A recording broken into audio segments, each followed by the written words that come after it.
सर्वांना नमस्कार. दूरशिक्षण आणि ऑनलाईन शिक्षण केंद्र शिवाजी विद्यापीठ द्वारे आयोजित या BA भाग 3 सत्र 6 साठी इतिहास विषयातून BA करणाऱ्या विद्यार्थ्यांच्या पेपर क्रमांक 15 expansion and decline of Maratha empire म्हणजे मराठा साम्राज्याचं विस्तार आणि ऱ्हास या पेपरच्या संपर्क सत्राच्या संदर्भात आज आयोजित करत आहोत 28 मार्च 2025 रोजी. तर त्यामध्ये तुमचं सर्वांचं स्वागत आहे. Expansion and decline of Maratha power असं आपल्या पेपरचं नाव आहे. एक्सपान्शन म्हणजे विस्तार आणि डिक्लाइन म्हणजे ऱ्हास. म्हणजे मराठा साम्राज्य जे आहे छत्रपती शिवाजी महाराजांच्या नंतर आणि संभाजी महाराज, राजाराम महाराज आणि महाराणी ताराबाई यांच्यानंतर जो जे सातारचे शाहू महाराज होते, संभाजी महाराजांचे पुत्र, जे औरंगजेबच्या मुघल कैदेमध्ये होते. तिथून ते 1707 ला औरंगजेबचा मृत्यू झाल्यानंतर तिथून ते सुटले. त्यांना सोडून दिले, तिथली सुटका केली त्यांची आणि त्यानंतर ते महाराष्ट्रात परत आले. आणि त्यानंतर एक वेगळ्या पद्धतीनं महाराष्ट्राच्या जे काही स्वराज्याचं जे काही चाललेलं होतं, स्वराज्य जो काही त्याच्या संरक्षण वगैरे चाललं, त्याला एक वेगळा स्वरूप प्राप्त झालं आणि नंतर त्याच्यामधनं मराठा सत्तेमध्ये गादीवरनं गृहयुद्ध झालं आणि नंतर मराठा सत्तेमध्ये आपण बघतोय की साताराची गादी आणि कोल्हापूर गादी, म्हणजे सातारा गादी आणि करवीरची गादी अशा दोन गाद्या ज्या आहेत या मराठा सत्तेमध्ये निर्माण झाल्या. तर ती सगळी घडामोड जी आहे ती याच्यात झाली. आणि त्यासोबतच दुसरी एक गोष्ट झाली की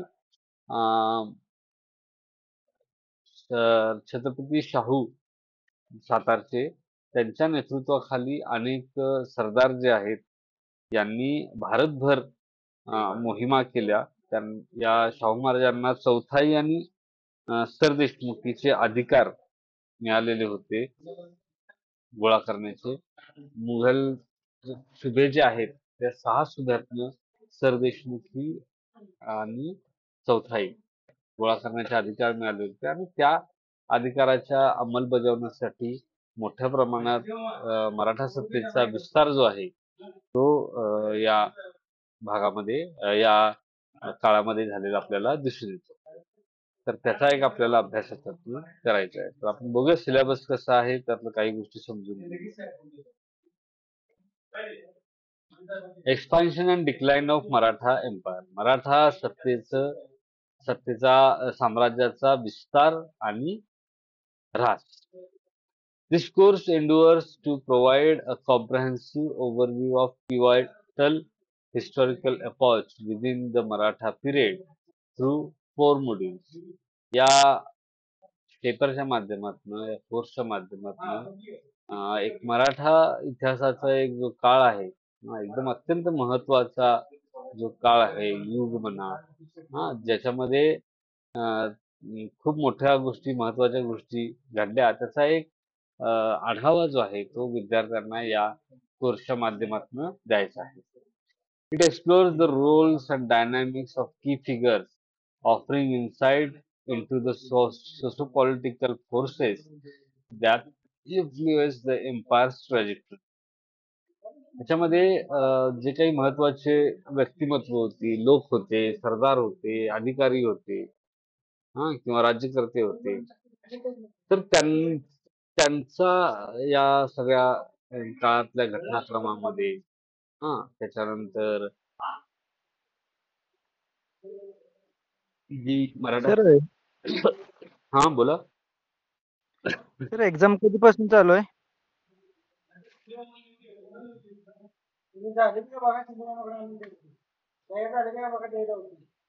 काय म्हटला? हॅलो. एक्झामचा एक्झाम प्रश्न शेवटी पण विचारू शकला असता किंवा मध्ये विचारू शकला असता. आपण कंटिन्यू करतोय ना, रेकॉर्डिंग पण करतो. नाही, थोडं डेट कन्फर्म समजली असती म्हणजे अभ्यासाला 3 तारीख आणि सांगितलं होतं परीक्षेला. सर आता हॉल तिकीट पुस्तक डाउनलोड करा असं सांगितलंय मी सगळ्यांना. पुस्तक काही दिले नाहीत कॉलेजनं. पहिला परीक्षेचा मुद्दा क्लिअर करतो. 3 तारीख सांगितली होती. त्याच्यानंतर ते आता हॉल तिकीट जनरेट होते. त्याच्यावर 4 तारीख दिसते. आता फायनल टाइम टेबल येईल त्यानुसार होईल. हॉल तिकीट मध्ये जी तारीख आहे ती गृहीत धरा. आणि पुस्तक कुठलं कॉलेज आहे तुमचं? हे सरदार बाबासाहेब माने रहमतपूर. रहमतपूर. मग साताऱ्यामध्ये गाडी गेलेली आहे. साताऱ्यामध्ये पाठवली पुस्तकं. तुमच्या कॉलेजमध्ये सातारला मिळायला पाहिजे. सातारला कुठून कलेक्ट करायला म्हणजे भेटतील असे? हा, साताऱ्यामध्ये आपलं विभागीय केंद्र आहे. तिथून मिळेल तुम्हाला. तुम्हाला जाऊन घ्यायचं कोण? असेल तुम्ही घ्या किंवा कॉलेजला सांगा. ठीक आहे. ठीक आहे, ठीक आहे. हम्म. विभागीय कुठे आहे काय हे ऑफिस? पवई नाक्याला. होय ना केला का? हम्म. ठीक आहे. हा.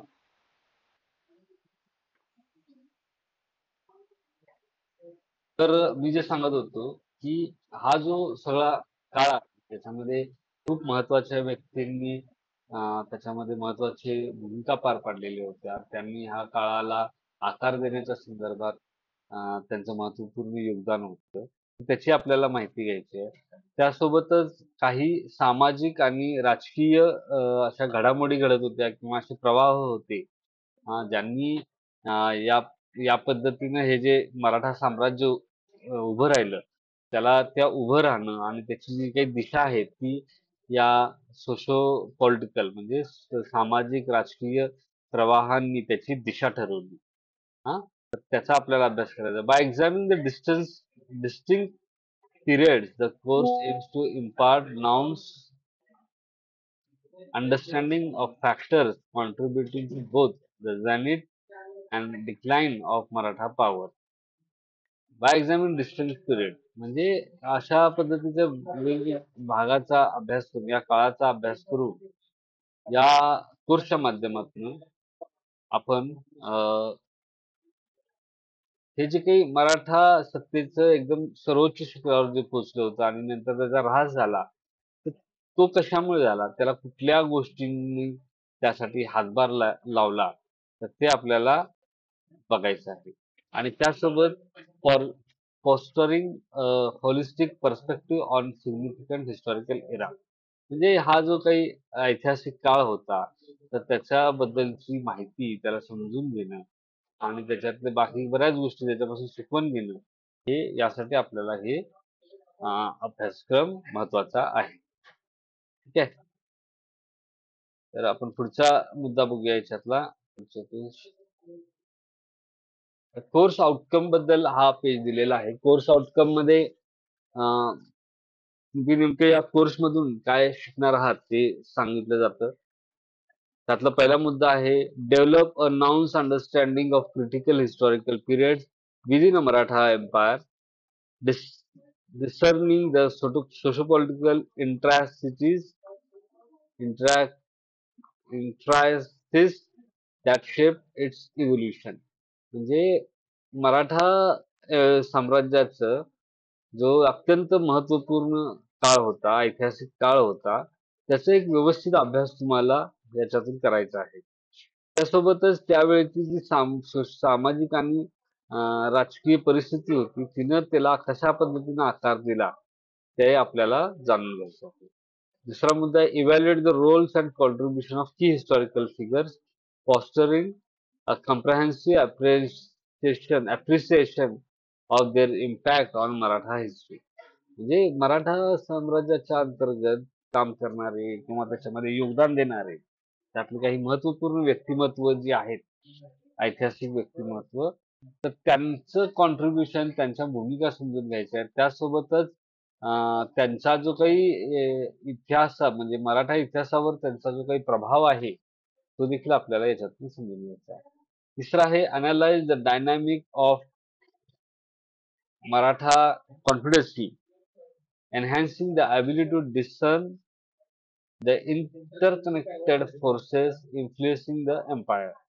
म्हणजे मराठा कॉन्फिडन्सीच्या माग जे काही त्याचं त्याच्या भोवती जे काही घडतं, त्याची ज्या पद्धतीची दिशा आहे, तर ती समजून घ्यायची, ती जाणून घ्यायची, त्याचं विश्लेषण करायचं आणि त्यासोबतच त्याच्यामध्ये प्रभाव टाकणाऱ्या गोष्टी, भूमिका आणि त्याचबरोबर सरकार हे कसं चालवत होते, सगळी व्यवस्था कशी होती, प्रशासन व्यवस्था, याची एक माहिती आपल्याला त्यातनं घ्यायची आहे.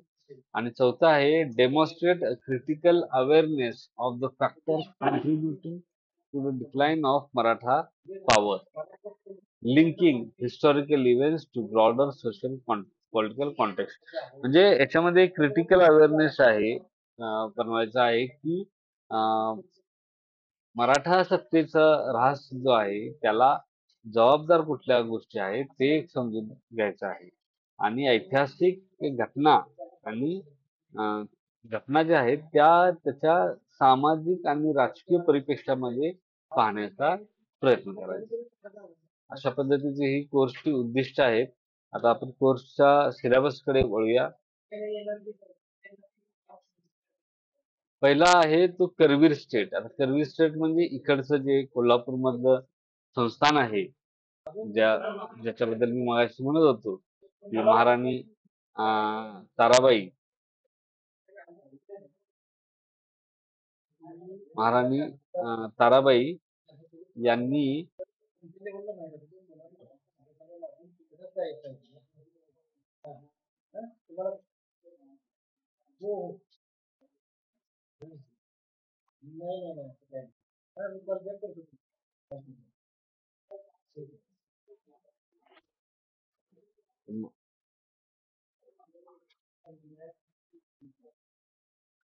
तर महाराणी ताराबाई ज्या आहेत त्यांनी राजाराम महाराजांच्या मृत्यूनंतर मराठा स्वातंत्र्य लढ्यामध्ये मराठा सैन्याचं नेतृत्व केलं. त्याच्यानंतर औरंगजेबच्या मृत्यूनंतर त्यांचा मुलगा मुअज्जम याने संभाजी महाराजांना कैदेतून मुक्त केले आणि संभाजी महाराजांच्या मुलाला कैदेतून मुक्त केले आणि त्यानंतर त्यांनी काय केले की ते जे शाहू नाव होतं त्यांचं, ज्यांना आपण सातारचे शाहू महाराज म्हणून ओळखतो, तर ते शाहू महाराज महाराष्ट्रात आले. आता महाराष्ट्रात शाहू महाराज आल्यानंतर गादीचा खरा वारस कोण यावरनं मराठा सत्तेमध्ये दोन गट पडले. काही जणांनी शाहू महाराजांचं समर्थन केलं, तर काही जणांनी ताराराणी ज्या आपल्या मुलाला, जो शिवाजी दुसरा म्हणून होता त्यांचा मुलगा, त्याला गादीवर बसवलेलं होतं, तर त्यांच्या बाजूने काही जण राहिले. तर अशा पद्धतीनं मराठा सत्तेमध्ये दोन गट जे आहेत मराठा सरदारामध्ये यावरून पडले आणि यांच्यामध्ये मग संघर्ष झाला आणि या संघर्षानंतर ज्यावेळी आपण याचं बघतो, वारणा नदीच्या किनारी त्यांचा तह झाला अनेक वर्षाच्या संघर्षानंतर आणि त्या तहानंतर कोल्हापूरचं राज्य आणि साताराचं राज्य अशा दोन गाद्या ज्या आहेत त्या आपल्याला स्थापन झालेल्या दिसतात. आता हे जे म्हणजे कोल्हापूरची जी गादी आहे त्याच्यामध्ये संभाजी दुसरे हे एक महत्वाचे छत्रपती होऊन गेले आणि त्यांच्या काळामध्ये त्यांचा हा शाहू महाराजांशी, सातारचे शाहू महाराज आहे, त्यांच्याशी मोठा संघर्ष झाला आणि शेवटी त्याच्यामध्ये संभाजी महाराज दुसरे जे आहेत त्यांचा पराभव झाला या युद्धामध्ये आणि त्याच्यानंतर तो वारणेचा तह झाला आणि त्या तहानुसार ही कोल्हापूरची गादी जी आहे ती स्थापन झाली. असं म्हणजे ती त्याचं म्हणजे वारणा नदीच्या दक्षिणेकडे हे कोल्हापूर गादीचं राज्य असेल आणि उत्तरेकडे हे सातारच्या गादीचं राज्य असं ठरलं. तर या पद्धतीने हे कोल्हापूर राज्याचं आपण बघतो. त्यासोबतच इकडं अजून एक कर्तबगार राणी होऊन गेल्या, त्यांचं नाव जिजाबाई. तर या जिजाबाई ज्या आहेत त्यांनी देखील चांगल्या पद्धतीनं ह्या कोल्हापूर राज्य जे आहे, करवीर स्टेट जे आहे त्याचं कारभार बघितला होता. त्यांच्या कारभाराची म्हणजे त्यांच्या याच्यामध्ये त्यांचे ते रिजन म्हणून काम करायचे त्यांच्या मुलाच्या याच्यामध्ये. तर त्यांनी जो कारभार केला त्याच्या संदर्भातली कागदपत्र जे आहेत ते आपल्या विद्यापीठामध्ये प्रकाशित झालेले आहे. त्याला जिजाबाई कालीन कागदपत्र असं म्हटलं जातं. तर ते त्यांची पण एक महत्त्वाची भूमिका या कर्वे स्टेटमध्ये होती. आणि त्याशिवाय नंतर शिवाजी दुसरे हे एक आणखी एक राज्यकर्ते होऊन गेले. त्यांची पण या कोल्हापूर राज्याच्या याच्यामध्ये महत्त्वाची भूमिका होती. तर आपल्याला याच्यामध्ये राजकीय घटना आहेत. त्या तुमच्या पुस्तकात सविस्तरपणे दिलेल्या आहेत. तुम्ही त्यातनं त्या संदर्भात वाचू शकता. फक्त हे कसं आहे की कोल्हापूर गादीच्या संदर्भातला जो इतिहास आहे, करवीर स्टेटच्या संदर्भातला, तो बऱ्याचदा इतर याच्यामध्ये कव्हर झालेला आपल्याला दिसत नाही. म्हणून या पेपरमध्ये आपल्याला त्याचा अभ्यास आपल्याला करता येईल. अत्यंत म्हणजे सविस्तरपणे करता येईल. ठीक आहे. त्यानंतर दुसरा घटक जो आहे तो आहे मराठा कॉन्फिडन्सी पहिला म्हणजे पहिला भाग त्याच्यातला. आणि त्याच्यामध्ये मग महादजी शिंदे, मल्हारराव होळकर, दामाजी गायकवाड यांचा आपल्याला अभ्यास करायचा. आता हे मराठा कॉन्फिडन्सी काय आहे? मराठा कॉन्फिडन्सीला आपण मराठीमध्ये मराठा मंडळ असं म्हणतो.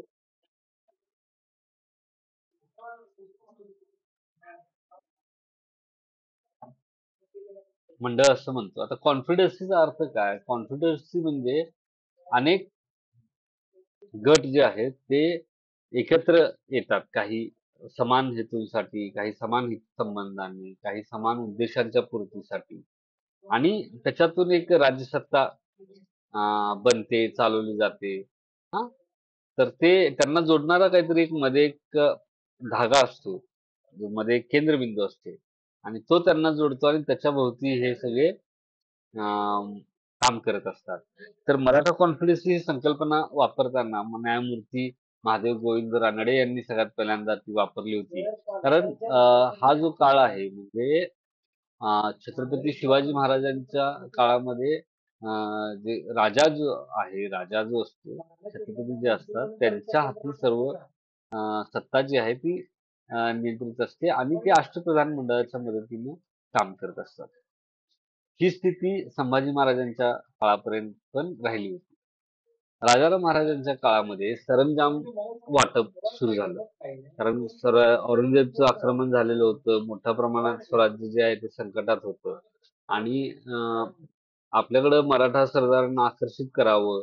हां, काही औरंगजेबकडे गेलेली किंवा मुघलांकडे गेलेले सरदार होते त्यांना परत मराठा साम्राज्याच्या कार्यात जोडून घ्यावं म्हणून राजाराम महाराजांनी सरंजाम व्यवस्था सुरू केली. सरंजाम व्यवस्था काय होती की मुघल सत्तेच्या अंतर्गत असणारा जो प्रदेश आहे तर त्या प्रदेशावर आक्रमण करून तो ताब्यात घ्यायचा आणि मग त्याचा सरंजाम जो आहे तो सरंजाम म्हणून त्या व्यक्तीला दिला जाईल. तर अशा पद्धतीने द्यायचा आणि त्याचा महसूल जो आहे तो त्या व्यक्तीला मिळायचा. असं व्यवस्था होती. मग ही जी व्यवस्था होती याच्यातून काय झालंय की अनेक प्रबळ सरदार जे आहेत ते मराठा सत्तेमध्ये निर्माण झाले. म्हणजे तुम्ही नाव पाहिले असतील संताजी घोरपडे असतील, धनाजी जाधव असतील, अशी सगळी आणि ही जी तीन नावं आहेत महादजी शिंदे, मल्हारराव होळकर, ती त्या याच्यातून पुढे आलेली नावं आहेत. म्हणजे महादजी शिंदे आपण म्हणतोय तर शिंदे घराणे जे आहे जानकोजी शिंदे असतील, जयाप्पा शिंदे असतील, हे सर्व लोक जे आहेत हे या पद्धतीच्या व्यवस्थेतून पुढे आले. म्हणून मराठा कॉन्फिडन्सचा अभ्यास करताना आपल्याला या तीन आणि अजून तीन लोकांचा आपल्याला अभ्यास करायचा आहे. आता महादजी शिंदे हे उत्तर भारतात कार्यरत होते. शिंदे जे आहेत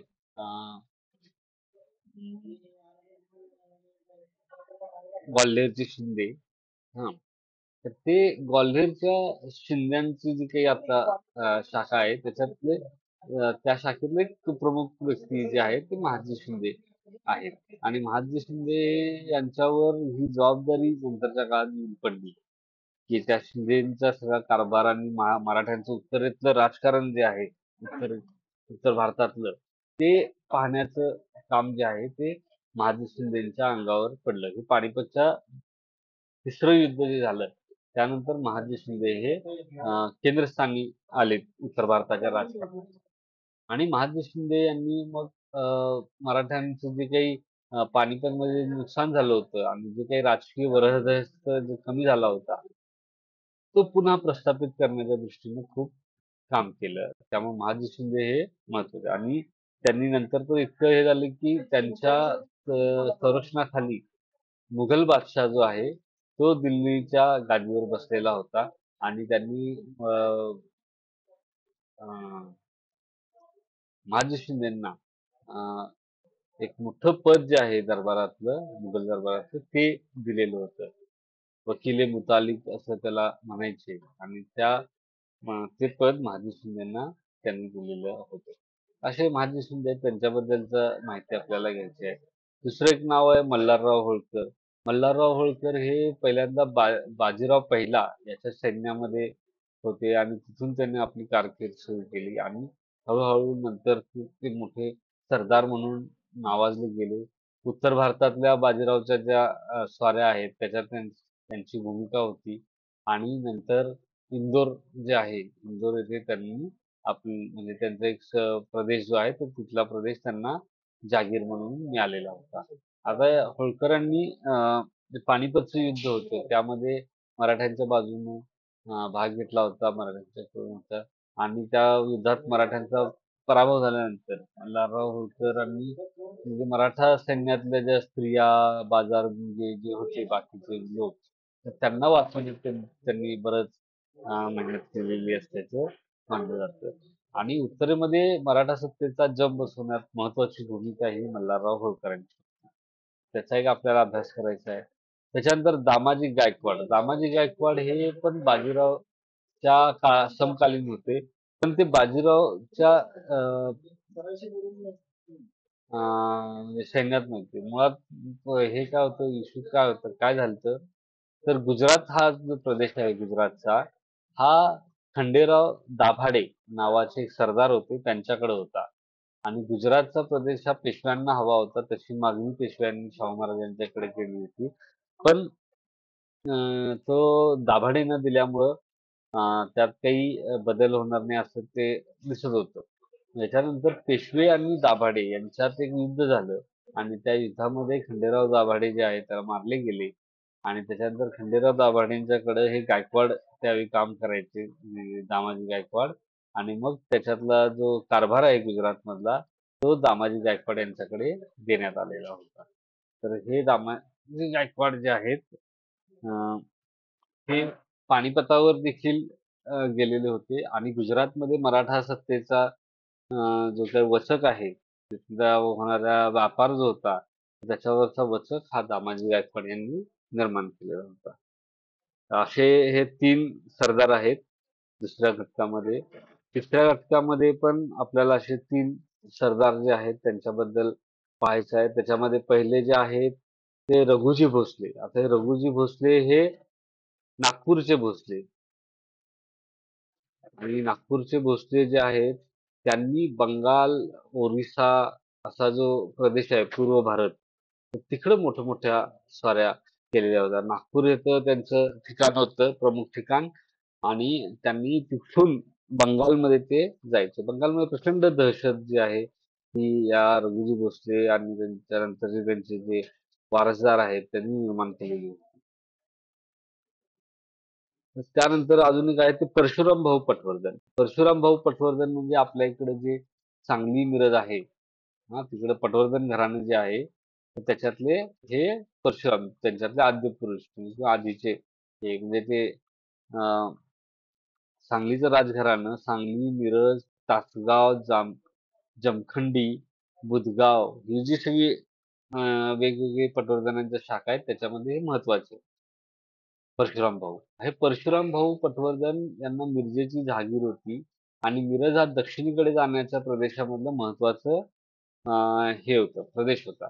आणि परशुराम भाऊ पटवर्धन यांना त्या दक्षिणेकडचा साम्राज्य विस्तार जो आहे मराठ्यांचा, त्याच्यावर मध्ये महत्वाची भूमिका त्यांची होती. त्यांना तिकडे महत्वाची कामं दिलेली होती.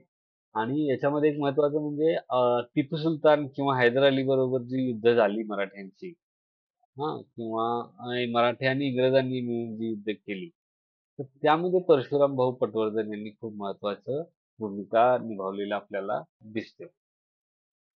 त्यानंतर तिसरं जे नाव आहे ते आहे कान्होजी आंग्रे. कान्होजी आंग्रे हे जे कोकण किनारपट्टी आहे तिथला प्रदेश त्यांच्या ताब्यामध्ये होता. मुळात त्यांचं जे जमिनीवरची फक्त सत्ता नव्हती तर कोकणला लागून असलेल्या समुद्र किनाऱ्यामध्ये कान्होजी आंग्रेंची मोठी दहशत होती. कान्होजी आंग्रेंनी आरमार उभं केलं होतं. ते आरमार हे जे ब्रिटिश, पोर्तुगीज किंवा युरोपियन किंवा शत्रू राष्ट्र यांची जहाजं जी आहेत, व्यापारी जहाजं असतील, तर ती जहाजं जी आहेत ती पकडत असतात आणि त्यांच्याकडून दंड वसूल करत असेल किंवा त्यांना परवाना घेण्यासाठी भाग पाडत असतात. तर त्यामुळे कान्होजी आंग्रे खूप महत्त्वाची भूमिका होती आणि कान्होजी आंग्रेंना अ, सरखेल हा किताब त्यांना दिलेला होता. असे कान्होजी आंग्रे त्यांचा देखील अभ्यास आपल्याला करायचा आहे. त्यानंतर चौथा जो शेवटचा पॉइंट आहे, तो आहे डिक्लाइन ऑफ मराठा पॉवर म्हणजे मराठा सत्तेचा ऱ्हास. आता हा ऱ्हास कुणामुळं घडून आला? पुन्हा कुणामुळे कुणाचा म्हणजे काय रोल होता, काय कारणं होती, त्याचा अभ्यास आपल्याला याच्यातनं करायचा आहे. आता याच्यातलं मुख्य जे आहे की मराठा राज्याचं डिक्लाइन जे आहे, ते मराठा राज्याचा ऱ्हास जो आहे, तो पेशवा बाजीराव दुसरा याच्या काळामध्ये झाला. आता पेशवा बाजीराव दुसरा हा रघुनाथराव पेशवा जो आहे, त्याचा मुलगा होता. त्याला म्हणजे मराठा सत्ते नारायणराव पेशव्याच्या मृत्यूनंतर मराठा सत्तेच्या समोर अ, पेच निर्माण झाला होता. तो पेच या बारभाई कारस्थान म्हणून एक कारस्थान झालेलं होतं. त्याच्यामध्ये अनेक मराठा सरदार गुंतलेले होते आणि त्यांनी रघुनाथरावाला बाजूला ठेवून मराठा सत्तेचा कारभार चालवला आणि नारायणरावाचा मुलगा जो आहे, सवाई माधवराव, तर त्याच्या हातून हा कारभार सगळा चालवलेला होता. आता हा सवाई माधवराव मोठा झाल्यानंतर त्याचा मृत्यू झाला आणि त्यावेळेचा जो शक्तिशाली कारभारी होते नाना फडणवीस. तर त्या नाना फडणवीसला या अं, ते बाजीराव दुसरा यांनी नंतर कैद केलं आणि आपली सत्ता जी आहे ती आपल्या ताब्यामध्ये घेतली. तर असं हे बाजीराव दुसरा होता. याच्या बाबतीत असं म्हणजे की बरीच धार्मिक गोष्टी किंवा बऱ्याचदा ऐशोआराम या गोष्टीमध्ये याची खूप गुंतलेलं होता बाजीराव दुसरा आणि धडसोड वृत्ती होती. काही लोकांनाच महत्त्व द्यायचा, लोकांच्या बोलण्यात यायचा. अशा अनेक ज्या काय म्हणतात त्याला व्यक्तिमत्वातल्या जे फ्लॉज असतात, ते त्याच्यामध्ये होते असं मानलं जातं आणि त्याच्या या कारभारामुळेच मराठा सत्तेचा ऱ्हास सुरू झाला असं मानलं जातं. याच बाजीरावने 1803 मध्ये इंग्रजांशी वसईचा तह केला. त्याच्यामध्ये मराठा सत्तेनं तैनाती सैन्याचं धोरण जे आहे ते अवलंबलेलं होतं. तर आता मराठा सत्तेच्या ऱ्हासाचा जो सुरुवात आहे ती मराठा-इंग्रज युद्ध जे चालू झालं, त्यावेळेपासून ती सुरुवात झाली असं आपल्याला म्हणतो, की त्याच्या आधी जे आहे, की इंग्रज हे मराठ्यांच्या युद्धामध्ये येत नव्हते. मराठ्यांच्या राजकारणात हस्तक्षेप करत नव्हते. पण रघुनाथराव पेशवा यांनी स्वतःला पेशवा बनण्यासाठी म्हणून मराठा सत्तेचं सत्तेच्या अंतर्गत कारभारात इंग्रजांना तो घेऊन आला. इंग्रजांची मदत मागितली.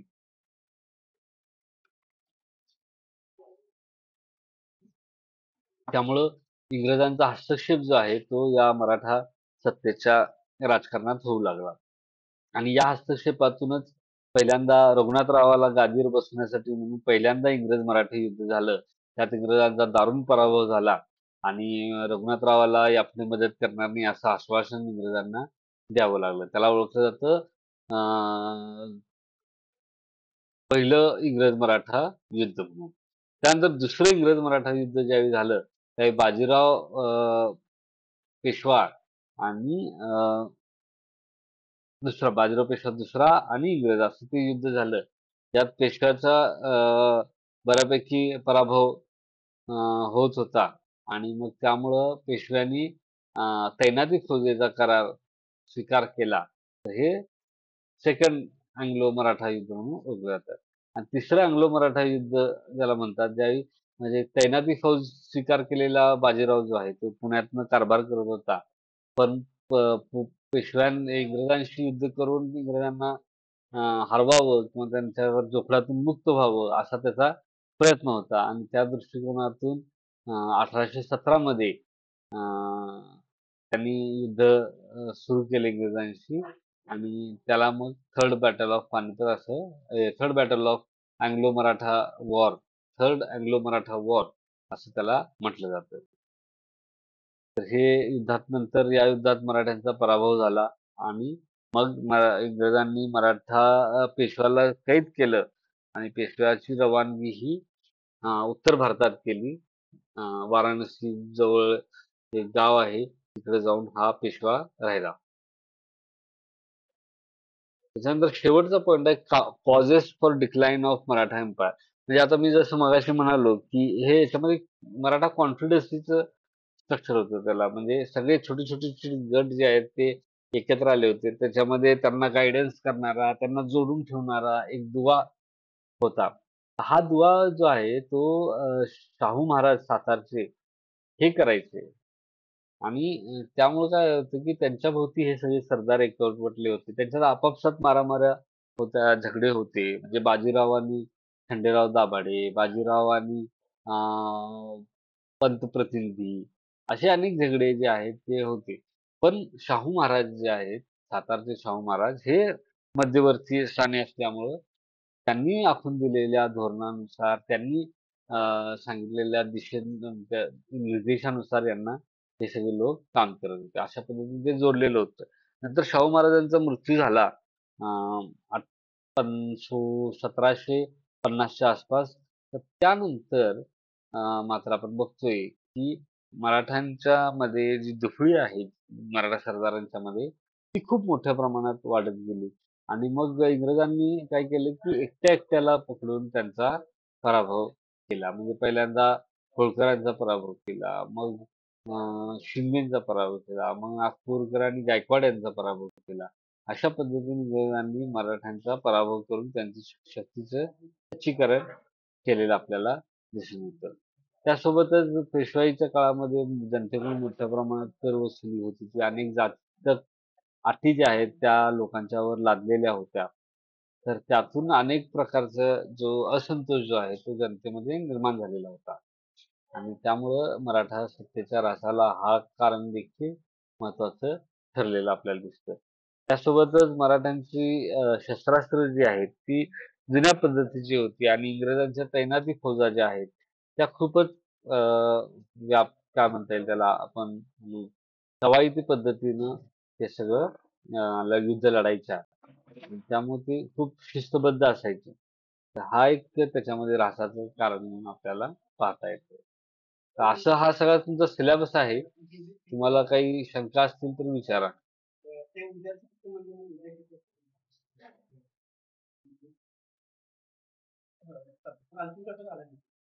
हे आहेत शंका?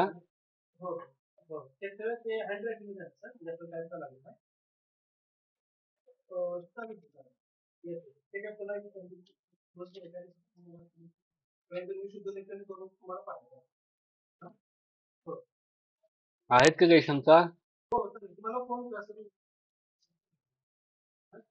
काही शंका नसतील तर मग थांबूया आपण. तुमच्या काही दुसऱ्या काही शंका असतील परीक्षेच्या संदर्भात वगैरे त्या विचारा. तुम्ही सगळ्यांनी फॉर्म भरलाय ना?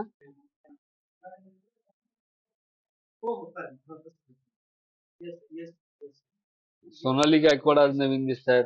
फॉर्म भरलाय सोनाली तुम्ही?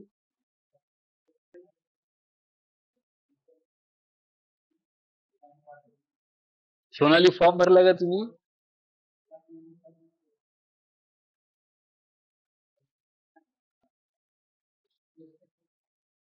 ठीक आहे. तुमचे हॉल तिकीट आलेले आहेत. सगळ्यांनी हॉल तिकीट डाउनलोड करून घ्या आणि त्यानुसार परीक्षा द्या.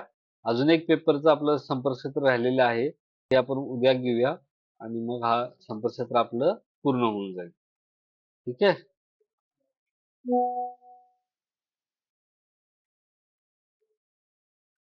तर थांबूया आपण. काय करूया? तुमची काही शंका असतील तर विचारा. सर हा बोला. सर माझ्या हॉल तिकीटवर 4 तारखेला पहिला पेपर आहे आणि माझ्या फ्रेंडच्या पेपरवर 3 तारखेला आहे. मग तुमच्या फ्रेंडने किती तारखेला हॉल तिकीट डाउनलोड केलं? आणि आता दोघांनी सेम केलं. एकाच वेळी? नसेल.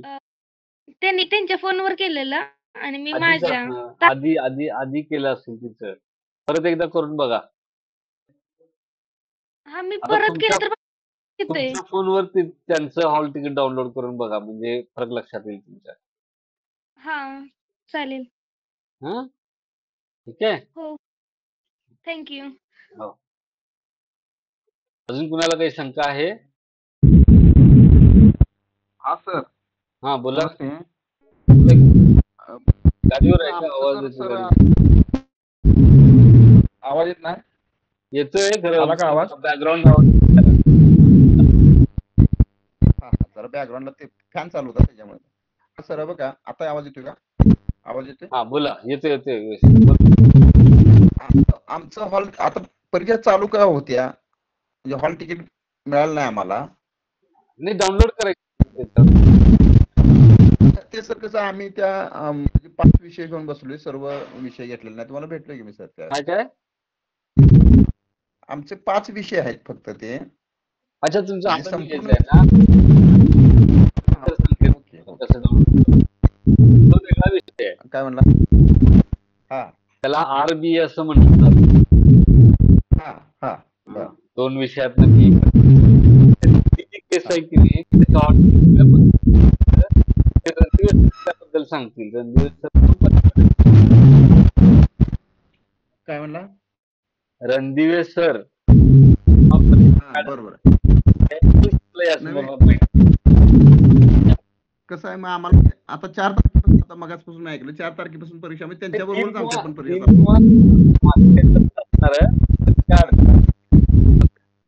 रजा वगैरे.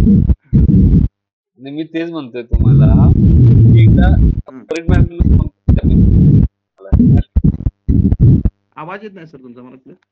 मी नंबर टाईप करतो मेसेज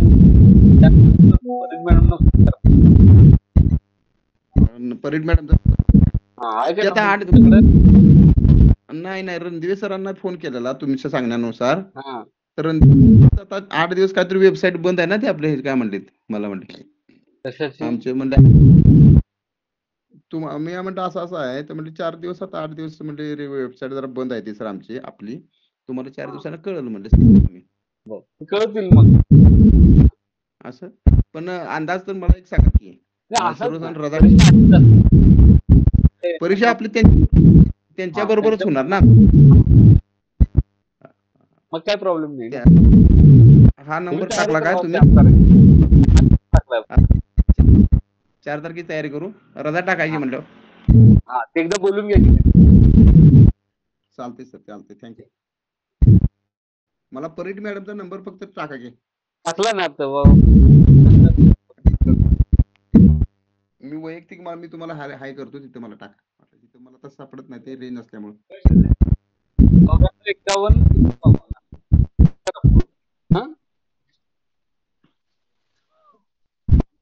आलं का लक्षात?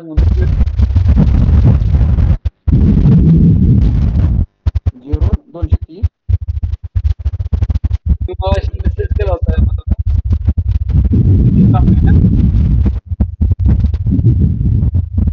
टाकलं व्हॉट्सअपला.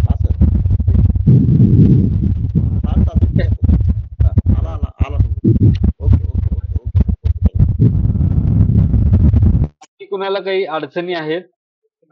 बाकी काय कुणाला काही प्रॉब्लेम आहे? सर हा मगाशी तुम्ही विचारला फॉर्म भरला का? भरलाय फॉर्म, पण ते पुस्तक कुठे भेटतील सातारमध्ये तेवढं नीट सांगा ना. बघ आता यांनी पण विचारलं. ठीक आहे. तुमच्या माझं काल बोलणं झालं का? तुमचं कुणाशी तरी झालंय मी रहमतपूर आहे ना तुमचं पण? हा रहमतपूरच आहे. माझा फोन आलता ना तुम्हाला काल? काल मला नाही, ती माझी मैत्रीण आहे वनिता दळवी, त्यांचा आलेला फोन. माझा तुम्हाला आलता का फोन? नाही आलेला फोन तिने सांगितलं, पण म्हणजे युनिव्हर्सिटीतनं आलेला बोलली. म्हणजे मी बोललो होतो. मी सांगितलं त्यांना की सातारामधनं ती पुस्तकं घ्या. ठीक आहे. साताऱ्याचे विभागीय जे समन्वयक आहेत ना त्यांचा नंबर मी पाठवतो. तुमच्या कॉलेजने एकतर ते जाऊन तिथनं पुस्तकं घ्यायला पाहिजे. तर ते नाही म्हणाले तर तुम्ही तर घेऊन या. कॉलेजमधून देण्यात ना ते लिहून पण देणार नाही. काय झालं? कॉलेजमध्ये गेलो होतो पुस्तकं मागण्यासाठी. सरांच्या इथे बर काय म्हणलं निलेश, काय झालं? कॉलेजमध्ये गेलो होतो पुस्तकं मागण्यासाठी, पण ते इकडे जा तिकडे जा हे करून ते कुठे जा देत म्हणले पण तुम्हाला? नाही, पण करून देत नाहीत. कुठे जा म्हणाले तुम्हाला ते मला सांगा क्लिअर. सातारला जाऊन घेऊन या म्हणतात. हो ना, ते आता ते स्वतः जायला जाणार नाही म्हणतायत काय? हा तर त्यांना हॉल तिकीट दाखवलं तर ते देतील का पुस्तकं? नाही नाही, तुमची ऍडमिशनची पावती जी आहे, ऍडमिशन तुम्ही घेतले की नाही, त्या ऍडमिशन हा हा कॉलेजचा सही शिक्का घ्या. हा, आणि त्या कॉलेज ऍडमिशन साताऱ्याला जावा. ठीक आहे, कॉलेजचा सही शिक्का लागेल का? हो, कॉलेजचा सही शिक्का लागणार. कारण त्यांनी तुमच्या नावाची पुस्तकं आणली तर ते त्यांना कुणाला कुणाला विचारायचं असं आहे ना. येते का लक्षात? बरोबर हा बरोबर. हा, मी तुम्हाला नंबर इथं आपल्या ग्रुपला टाकतो. हा, ठीक हा आहे. चालेल चालेल. हा, सातारच्या जे इथं- सर आहेत त्यांचा नंबर द्या, मग हो आम्ही हो, कॉन्टॅक्ट करून बघू बरोबर काय म्हणतात ते. बरोबर, अगदी. हा. चाल, ठीक आहे. आणि अजून काही? आता जे हे केलं होतं ते पूर्ण म्हणजे हे छत्रपती शिवाजी महाराजांच्या नंतरचा इतिहास होता का? हा, तो लास्ट पर्यंत म्हणजे जोपर्यंत इंग्रजांनी हे बरोबर. केलं नाही हो हो, तोपर्यंत. अगदी अगदी त्यावेळेस आहे. त्यामुळे काय पुस्तकं आले, तुम्ही घ्या पुस्तकं, काय चांगल्या पद्धतीने होईल, काय प्रॉब्लेम येत नाही. हा, कारण की ते ऑनलाईन थोडस हे होतंय ना, हा, पुस्तकं नाही असलं तर शोधू बरोबर. शकतो. नाही, म्हणून मी फोन पण त्यासाठीच केला होता ना. हा. सगळ्यांना फोन केले ते बहुतेक, सातारे सर आहे मग तुमचे पण. ठीक आहे, मला नव्हता केला तुम्ही. दुसरा नंबर असेल मग तुमचा गॅप बघत होता. हाच नंबर आहे. हो का? हा. ठीक आहे. हम्म? हा, तो नंबर तेवढा सेंड करा सर ग्रुपवर. हा, टाकलाय मी. Okay okay. काय नाव सरांचं त्या? सूर्यकांत गायकवाड सर आहेत. हम्म? ठीक आहे सर.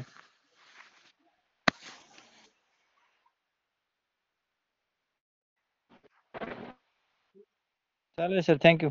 हा,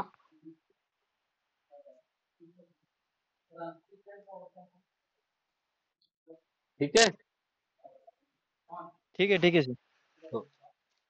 अजून कुणाला काय शंका आहे?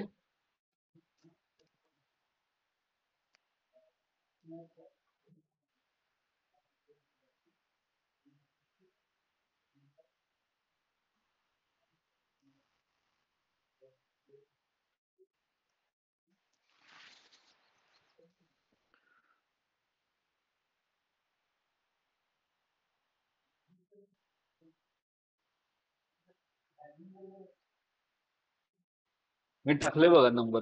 ठीक आहे, ग्रुपवर टाकलाय. ग्रुपवर बघा आणि घेऊन टाका पुस्तकं. ठीक आहे. उद्या किंवा आज तर काय नाही होणार तुम्हाला. उद्या सकाळी सकाळी जाऊन घेऊन घ्या पुस्तकं. ठीक पाठवली. आहे सर. ठीक आहे, सगळी पुस्तकं आहेत, 6 पुस्तकं आहेत तुमची. इथे फक्त हिस्ट्रीचीच भेटतील का? हो हो, एक फक्त इंग्लिश पण आहे ना त्यात?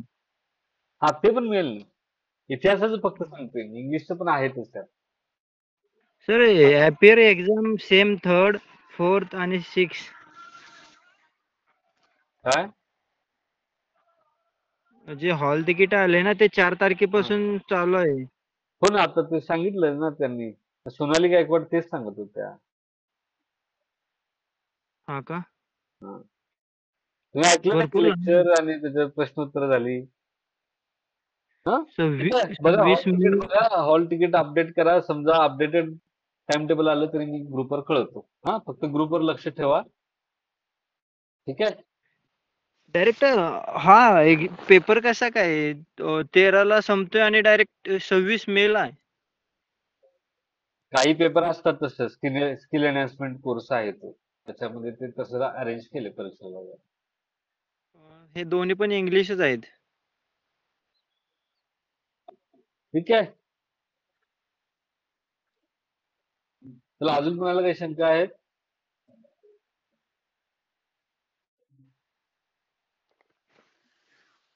चला, कुणाला काही शंका नसतील तर आपण थांबूया.